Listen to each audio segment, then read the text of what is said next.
CR101radio.com, podcasts, and more. Are we enemies of initiative?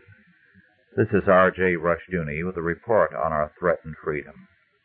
Every now and then a news item catches my eye, a brief notice, and nothing more appears, and I am left wondering how the incident turned out.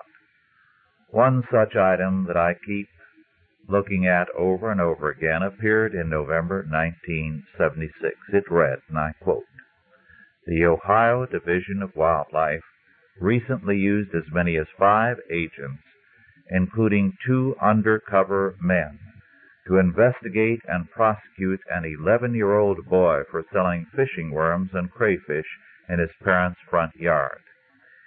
In 2 weeks, his stand sold $4.50 worth of bait, including that sold to the undercover agents. State regulations in Ohio require a permit to sell bait," unquote. This is not an unusual story. I have run across several like it. I keep wondering, however, what happened? How could grown men make such an arrest without being somewhat embarrassed? Were they not ashamed to be involved in such a case? Did the state of Ohio do anything to alter its laws? Talk about juvenile delinquency. Legislators who pass such a law and bureaucrats and agents who enforce it are worse than delinquents. Long ago, the psalmist spoke of the throne of iniquity framing mischief by a law, that is, using the pretense of law to be oppressive.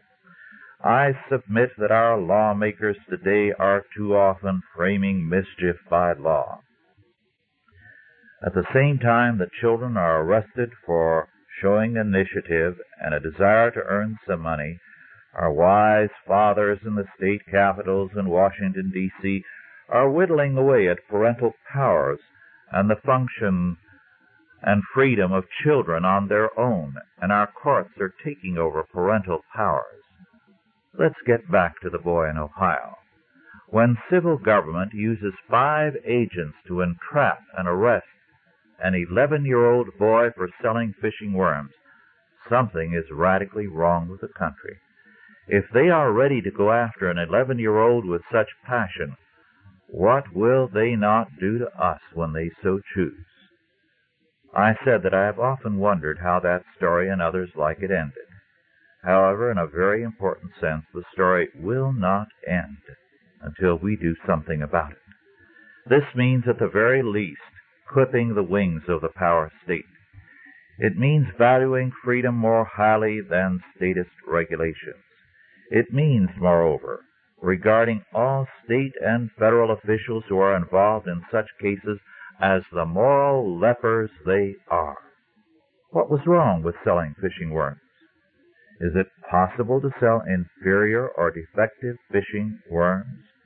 Why is a permit necessary to sell bait? Is the state trying to prove to us that we have no freedom to do anything unless they give us a permit? This has been R.J. Rushdoony with a report on our threatened freedom.